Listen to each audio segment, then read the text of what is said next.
All right, straight some coffee back at you for another Saturday edition. Merry Christmas, Christmas weekend Saturday game. So, quick recap about last week's game against the Vikings. Wow, what a crazy game.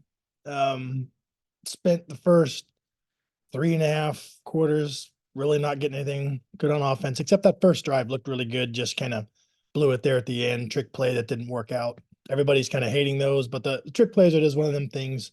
When they work out, people love them. When they don't work out, they're like the stupidest thing ever. Um, I do think probably they should not have done a trick play there. Just kind of let Joe or Jake Browning cook there and do his thing because he was looking pretty good. But we got three. But everything in between there was not able to get anything going. And to me, it always felt real close. It felt like, oh, we're just on the verge of kind of converting some of these and getting this going. And finally, um, hung in there. The defense, although we gave up some stuff, some yards, some points to Nick Mullins, career backup guy. We still kept the score manageable enough where we get back in it. 2 scores down though, with basically a little over a quarter to get it done. But move the ball. T. Higgins doing his stretch Armstrong to for that crazy one of the crazier catches you'll see in scores. Then the other one in the back of the corner of the end zone. Another great play there. Mixon running hard, to get us a touchdown and basically dead to rights, but just kind of kept churning, kept his body off the ground and got us in there. But wow, what resilience. It is why I'm never surprised by any result, no matter what I'm expecting. I expected us to win this game, to be honest. I was feeling pretty good about it. I didn't know if we'd blow them out or any of that stuff. I knew their defense was really tough, and that was going to be the first true test of the Jake Browning led Bengals, you know, offensively. And I'd say by and large they passed. I mean, we won the damn game. We took them to overtime.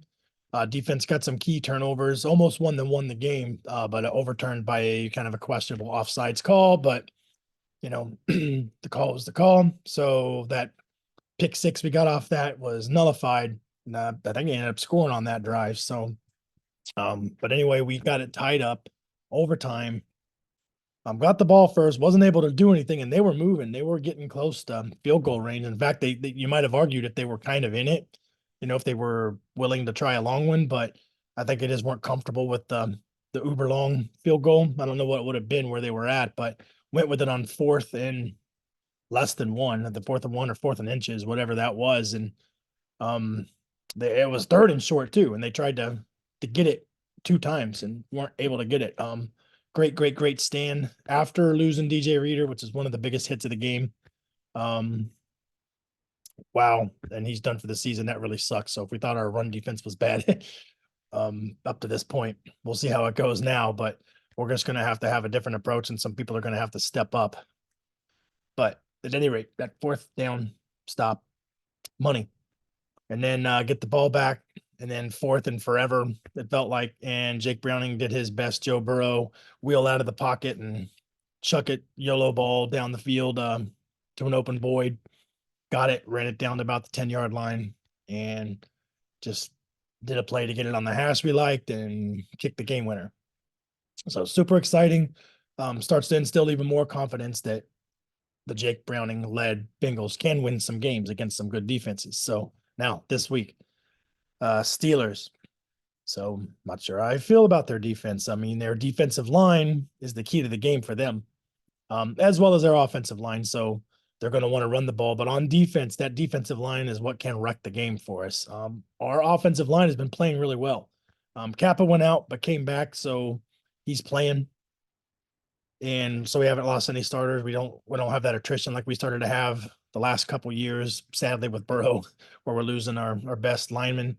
But going in full strength there, they've pass protected really, really well. Volson's been coming along, starting to feel like have that leap. At least he's on a heater. He's on a good stretch of really good pass blocking. They're really good against the run, so I don't know that we'll be able to get that done. But They got to beat up secondary, and I don't think that that secondary is playing all that great. So, and then the people that matter aren't there. Minka's not there. I think there's some other corners gone. Joey Porter Jr. I think is their main guy back there, but um, they haven't been anything to write home about back there. So if we can get just enough time to slice and dice, Jake Browning's shown that he can do that. So that's the key to the game is that defensive line. We can't let them wreck the game. Now, if they're going nuts and TJ Watt's getting in there, we don't have time to throw, then we're not able to run the ball. It's going to be an ugly game like last time. But if they can just hold up just enough most of the time, I think we can make some plays on this team. It's going to be rough. It's AFC North football. We know how these teams play each other and or in Pittsburgh, which will make it even double rough. But Jake Browning is one of primetime games now, and tough defense. So, we definitely have a good chance, I think, in this game on that side of the ball. Now, defensively, our defense has been leaky. Run defense has not been good at all, and now it's going to get worse with DJ Reader. At least on paper. So they are going to want to run the snot out of the ball.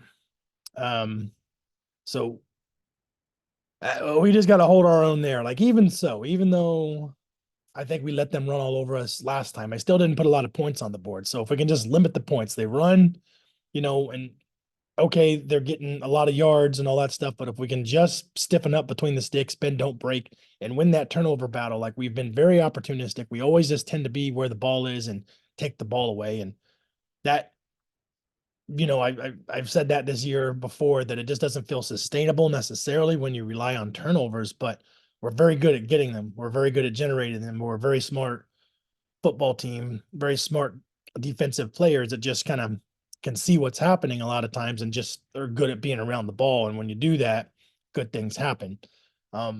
Like I said, with turnovers, it's just hard to predict when, if they're going to happen. But, if we can get some key turnovers, we can definitely limit their points. Now they're on their third backup, I guess. Mitch Trubinsky got benched because he was not playing that great. So now it's Mason Rudolph time. Does not instill fear. Pickett doesn't necessarily instill fear, but he's more dangerous than the other options, obviously. So they're going to want to run the snot out of the ball. So if we can at least keep them from scoring a lot that way, we might give up some plays, whatever, but if we can at least keep them out of the end zone, I think that that would be our key to success, because that's really what they're going to want to lean on to, knowing our run defense has not been stellar.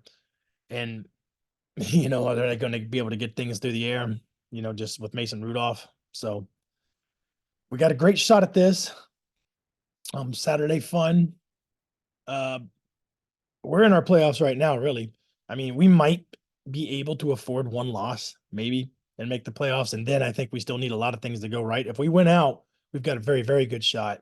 If we win 2 of the next 3, we got a decent shot, but we need quite a few teams to kind of give us some help there. So the thing about it, this is probably the most winnable games of the 3 we got left. So Steelers at Pittsburgh, and then we got KC in Arrowhead. That's probably our roughest one yet. Although their offense hasn't been necessarily lighting it up.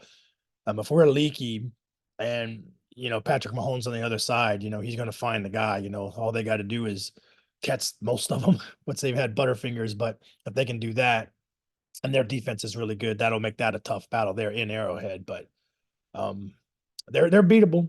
They're beatable. They have not looked like the juggernaut of past. They're winning games, but they're not necessarily scary. But when you got Patrick Mahomes and Andy Reid, that alone just makes them scary enough to take seriously, especially at Arrowhead. Then we got the Browns, who have been playing better than the Steelers, better record. At least we're playing them at home, but they might have the best defense in the league. And Joe Flacco has done pretty well back there. So, and they can run the ball. They've had attrition with their offensive line, but yeah, definitely those 2 games coming up after this Steelers, which is no cakewalk by any means. It's AFC North football. We always play tough. They're always hard, no matter how easy they may seem on paper or whatever. But yeah, if we lose this week, then we got to win out, and who knows? So must win. Bengals in their playoffs now. So yeah, that's all I got to say about this. So stripes and coffee out. Let's we got about another we got about another hour for this game to go. I'm excited, man. Still drinking coffee. It's noontime here on the West Coast, but still kind of got my coffee going on and just excited to watch this game. So, Houday, hope we get a Bengals win for Christmas. And yeah, Stripes Coffee out.